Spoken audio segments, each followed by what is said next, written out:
We gather in the name of the Father, and of the Son, and of the Holy Spirit. Amen. The Lord be with you. And with your spirit. My dear brothers and sisters, today the Church celebrates the memorial of Saint John of the Cross, priest and doctor of the Church. He was a member of the Carmelite order, and he was a reformer, together with Saint Teresa of Avila, and for this he suffered much. Let us ask the intercession of Saint John of the Cross that we too may strive to be holy and do whatever we can to change the world and make it a better place. To prepare ourselves for this Eucharistic celebration, let us acknowledge our sins and ask God's pardon and mercy. Lord Jesus, you are mighty God and Prince of Peace. Lord, have mercy. Lord, have mercy. Lord Jesus, you are the Son of God and Son of Mary. Christ, have mercy. Christ, have mercy. Lord Jesus, you are Word made flesh and splendor of the Father. Lord, have mercy. Lord, have mercy. May Almighty God have mercy on us, forgive us our sins, and bring us to everlasting life. Amen. Let us pray.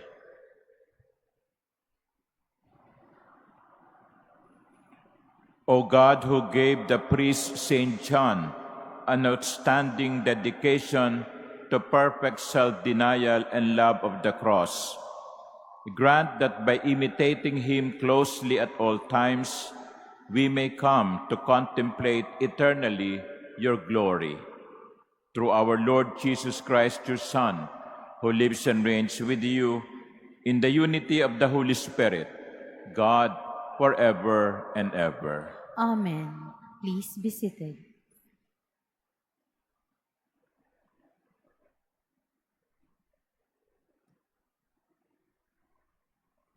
A reading from the book of Sirach.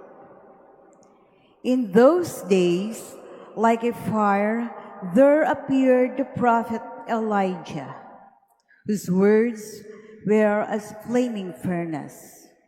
Their staff of bread he shattered, in his zeal he reduced them to straits.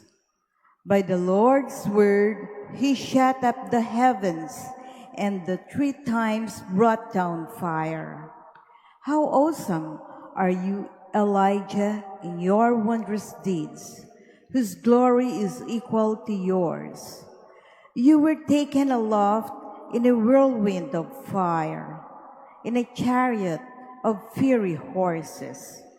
You were destined, it is written, in time to come, to put an end to wrath before the day of the Lord, to turn back the hearts of fathers towards their sons, and to reestablish the tribes of Jacob.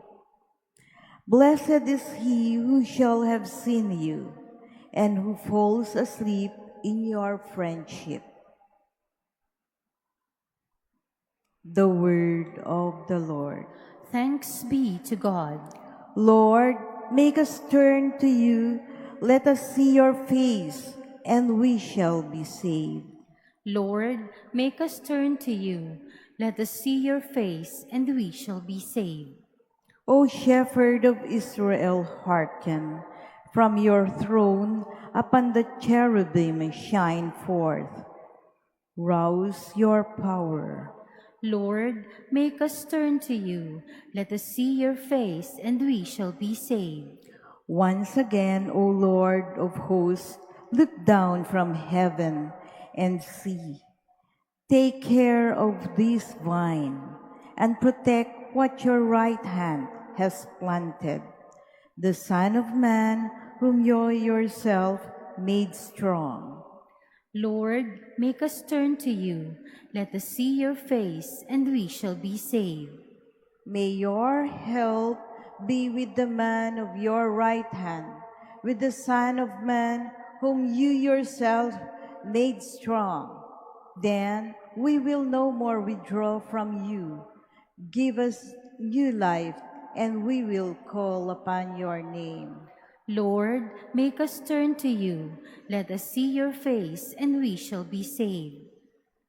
Please stand.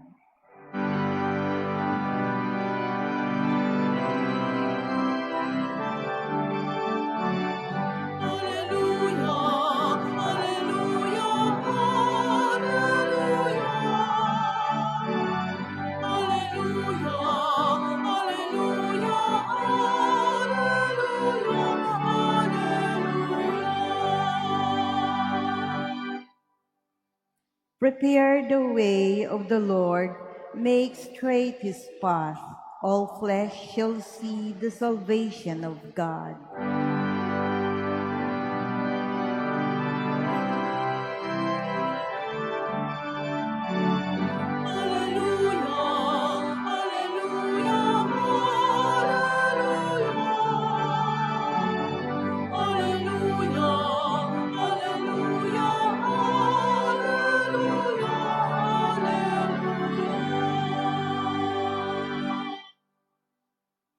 The Lord be with you. And with your spirit, A reading from the Holy Gospel according to Matthew. glory to you, O Lord.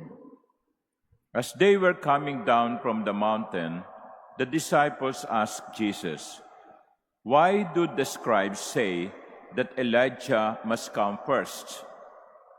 He said in reply, "Elijah will indeed come and restore all things.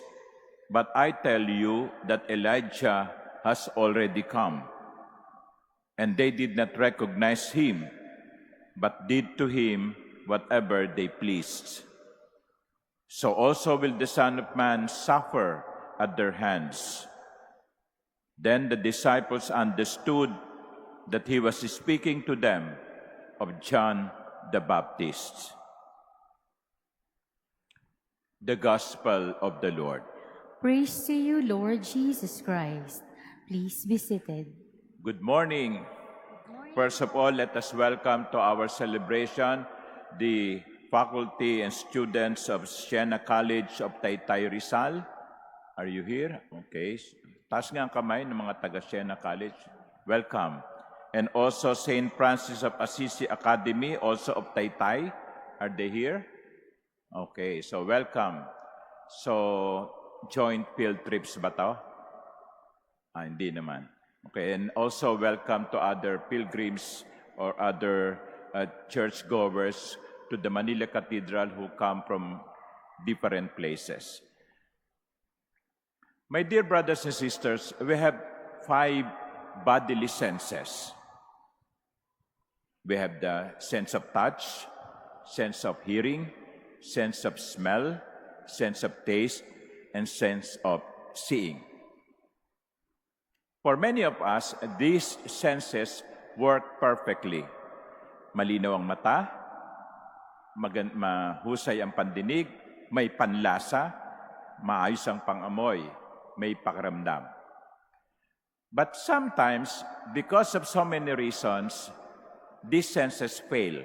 For example, during COVID-19, isa sa mga symptoms ng COVID-19 ay nawalan ng panlasa. Di ba? Pag nawalan ka ng panlasa, patay ka, tapos ka. Ibig sabihin, positive ka sa virus. Yung iba naman, o kaya, hindi man COVID, nagkasipon, hindi ba? Minsan, yung pang-amoy natin ay apektado. We cannot smell properly or we cannot hear properly because of yung colds. Lalo ngayon, nagpapalit-palit ng panahon, maraming inuubo, maraming sinisipon. O kaya naman, these senses fail because of age. Pag tumatanda, lumalabo ng mata. Kaya most of people who are 40 years old and above, they're already wearing eyeglasses. Or some people, old people, lose their sense of hearing. So we have bodily senses that make us aware of our surroundings. Kaya kapag medyo may mabaho, no, nadaan kayo sa isang basurahan, no, 'di ba? Ganito. Okay. Ibig sabihin, naaamoy ninyo. O kaya maingay, no, kapitbahay ninyo, alas 11 na, nagkakaraoke pa, no, hindi kayo makatulog, buti sana kung maganda ang boses, no, sablay naman, no. Kaya lang kuminsan kung sino pa yung sablay ang boses, yung pang mahilig kumanta. No? 'Di ba? Kakapal ng mga mukha, no? Pag wala kang boses na maganda, tumahimik ka na lang, no? Tumula ka na lang, no? Pwede pa, no? But generally, these senses work perfectly. But there are times that our senses fail us. But my dear brothers and sisters, there are not only bodily senses, there are also senses of the heart, of the mind. Hindi ito nakikita, hindi ito nalalasahan, ito'y nararamdaman. Kaya nga tingnan nyo sa mga mag-asawa, no? Sino mga may asawa dito? Kasama nyo ba yung asawa nyo? Okay, baka iba yung kasama nyo, ha? No? Okay. Yung mga mag-asawa na matagal nagsasama, hindi ba kahit hindi nagsasalita, nagkakaintindihan, kumisan tingin lang. Sa tingin lang, nagkakaintindihan. O kaya, minsan, natatapos nung isa yung sentence nung isa. Why?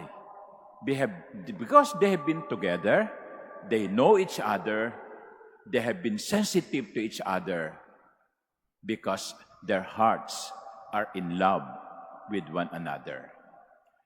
Their souls, their hearts, their minds are attuned. Kapag ang mag-asawa hindi na marunong magpakiramdaman, may problema. Now, why do I say all these things? Because that is one of the messages of the gospel today. It's about sensitivity. It's about the senses, knowing, seeing, feeling. Jesus said, I tell you, Elijah has already come.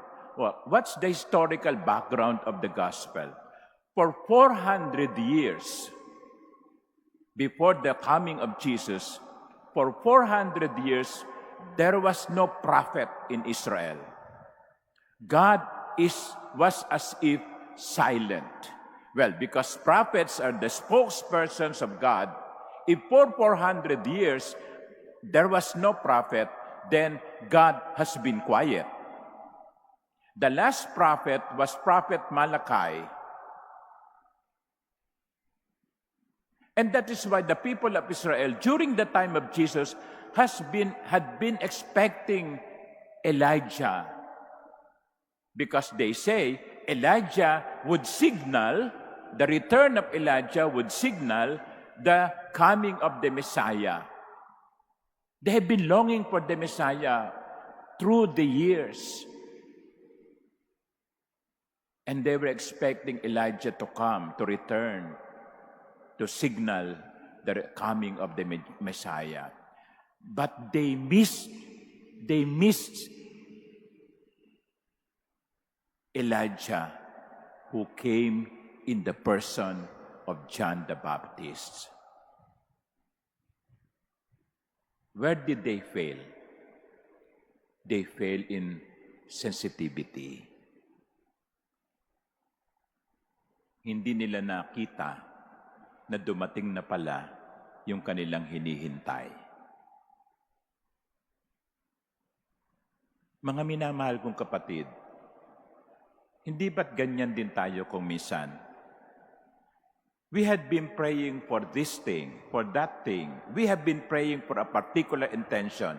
And sometimes we feel that God does not answer our prayer.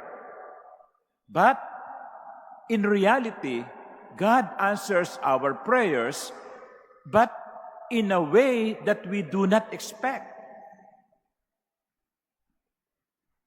That is why we have to be sensitive to open our hearts.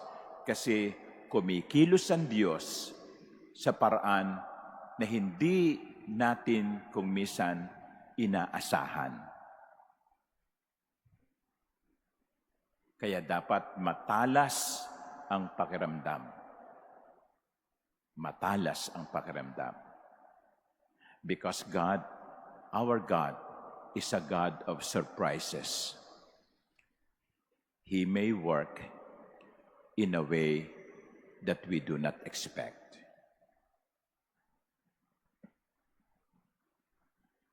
Let us ask ourselves, have we been sensitive to the presence of God in our lives? Or we put God in a box.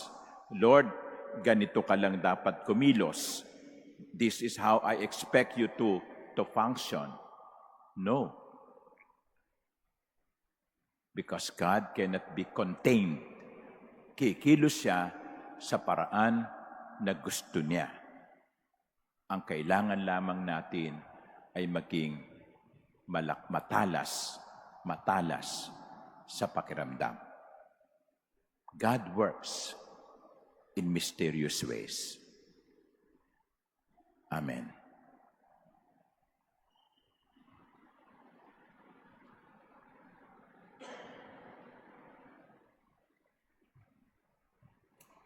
Please stand.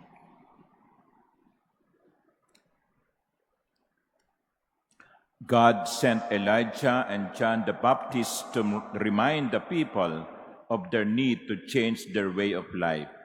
In prayer, let us ask God the Father to help us attain genuine conversion. To every petition, a response would be, Lord, hear our prayer. Lord, hear our prayer.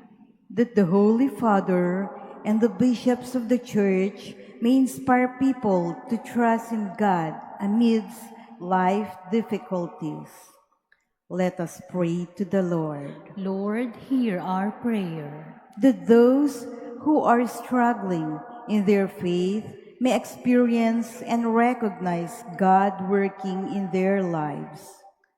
Let us pray to the Lord. Lord, hear our prayer. That parents and teachers may pass on the faith to the young people of our time by their witness and examples.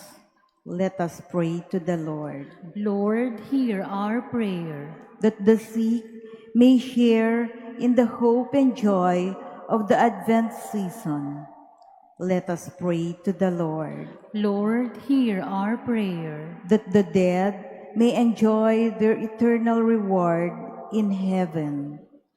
Let us pray to the Lord. Lord, hear our prayer. God our Father, during this Advent, help us make straight our path so that we may be prepared for the coming of Christ, who is Lord, forever and ever. Amen. Please be seated.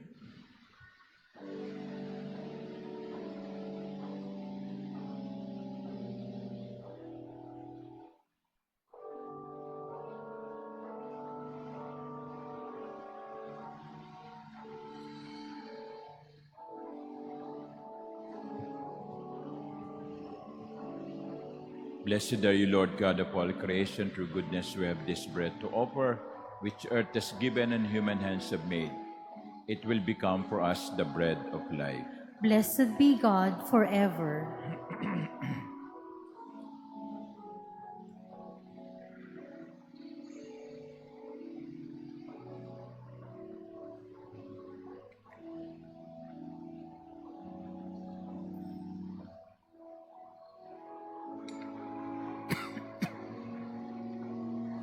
Blessed are you, Lord God of all creation. Through goodness we have this wine to offer, fruit of the vine and work of human hands. It will become our spiritual drink. Blessed be God forever.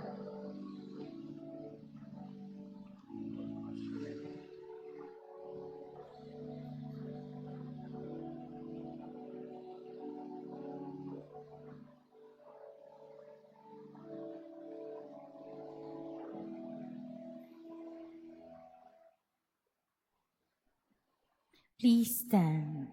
Pray, my dear sisters and brothers, that my sacrifice and yours may be acceptable to God, the Almighty Father. May the Lord accept the sacrifice at your hands for the praise and glory of his name, for our good and the good of all his holy church. Look upon the sacrificial gifts we offer, Almighty God, in commemoration of Saint John of the Cross, and grant that we who celebrate the mysteries of the Lord's Passion may imitate what we now enact through Christ our Lord. Amen. The Lord be with you. And with your spirit, Lift up your hearts. we lift them up to the Lord. Let us give thanks to the Lord our God. It is right and just. It is truly right and just, our duty and our salvation, always and everywhere to give you thanks, Lord, Holy Father, Almighty and eternal God, through Christ our Lord. For as on the festival of Saint John of the Cross, you bid your church rejoice, so too you strengthen her by the example of his holy life, teach her by his words of preaching, and keep her safe in answer to his prayers. And so with the company of angels and saints, we sing the hymn of your praise, as without end we acclaim. Holy, holy, holy Lord God of hosts, heaven and earth are full of your glory. Hosanna in the highest. Blessed is he who comes in the name of the Lord. Hosanna in the highest. Please kneel.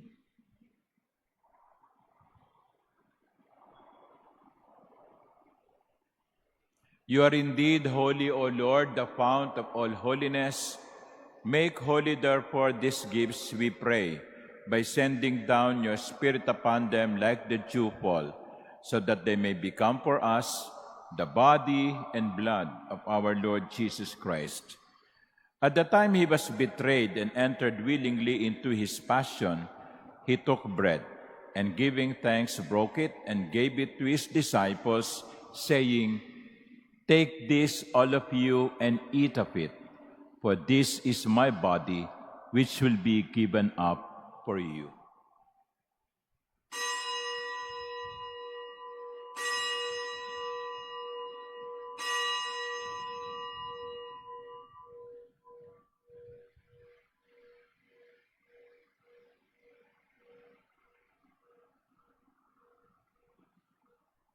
In a similar way, when supper was ended, he took the chalice, and once more giving thanks, he gave it to his disciples, saying, "Take this, all of you, and drink from it.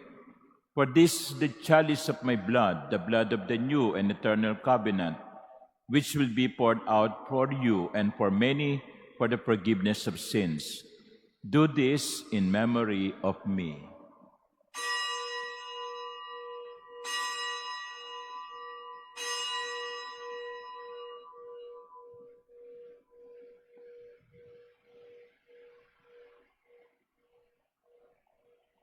Please stand. The mystery of faith. When we eat this bread and drink this cup, we proclaim your death, O Lord, until you come again. Therefore, as we celebrate the memorial of his death and resurrection, we offer you, Lord, the bread of life and the chalice of salvation, giving thanks that you have held us worthy to be in your presence and minister to you. Humbly we pray that partaking of the body and blood of Christ, we may be gathered into one by the Holy Spirit. Remember, Lord, your church is spread throughout the world and bring her to the fullness of charity, together with Francis, our Pope, and Jose, our Bishop, and all the clergy. Remember also our brothers and sisters who have fallen asleep in the hope of the resurrection, and all who have died in your mercy. Welcome them into the light of your face. Have mercy on us all, we pray, that with the Blessed Virgin Mary, Mother of God, with blessed Joseph, her spouse, with the blessed apostles and all the saints, including Saint John of the Cross, who have pleased you throughout the ages, we may merit to be co-heirs to eternal life and may praise and glorify you through your Son, Jesus Christ. Through him, and with him, and in him, O God, Almighty Father, in the unity of the Holy Spirit, all glory and honor is yours forever and ever. Amen. Let us pray like Jesus. Our Father, who art in heaven, hallowed be thy name. Thy kingdom come, thy will be done on earth as it is in heaven. Give us this day our daily bread, and forgive us our trespasses, as we forgive those who trespass against us. And lead us not into temptation, but deliver us from evil. Deliver us, Lord, we pray, from every evil. Graciously grant peace in our days, that by the help of your mercy we may be always free from sin and safe from all distress, as we await the blessed hope and the coming of our Savior, Jesus Christ. For the kingdom, the power, and the glory are yours, now and forever. Lord Jesus Christ, who said to your apostles, "Peace I leave you, my peace I give you," look not on our many sins, but on the faith of your church, and graciously grant her peace and unity in accordance with your will, who live and reign forever and ever. Amen. The peace of the Lord be with you always. And with your spirit. Let us offer each other the sign of peace.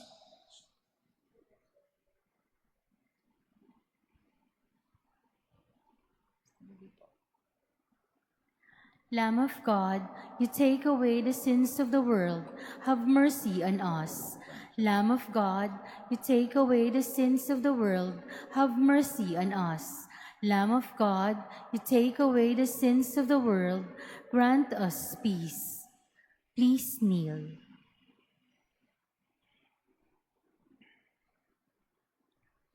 Behold the Lamb of God, behold him who takes away the sins of the world. Blessed are those called to the supper of the Lamb. Lord, I am not worthy that you should enter under my roof, but only say the word, and my soul shall be healed.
Please stand. Let us pray.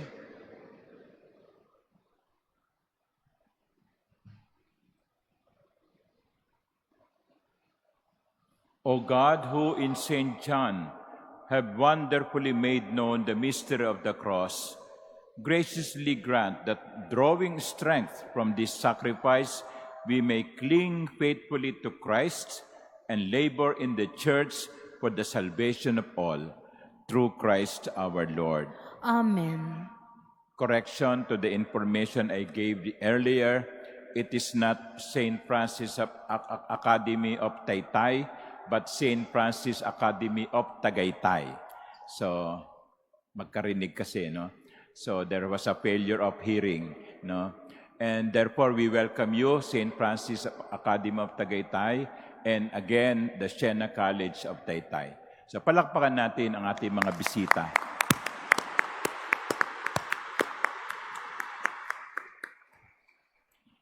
Our Simbang Gabi will begin on Sunday at 8 p.m. in addition to the regular Sunday Masses of 8 and 10 in the morning and 6 in the evening. And on December 16, our Dawn Mass will begin at 4:30. So you are all invited to participate. No, yung mga taga-Tagaytay, you don't need to come to Manila. No, meron naman siguro sa inyo. And also there are exhibits of the collections of Belen owned by Father Jenny Diwa, right at your right side, the chapel at your right side, and also the calendar for 2025 calendars are now available at the souvenir shop. The Lord be with you. And with your spirit. And may Almighty God bless you, the Father, and the Son, and the Holy Spirit. Amen. The Mass is ended. Go in peace. Thanks be to God.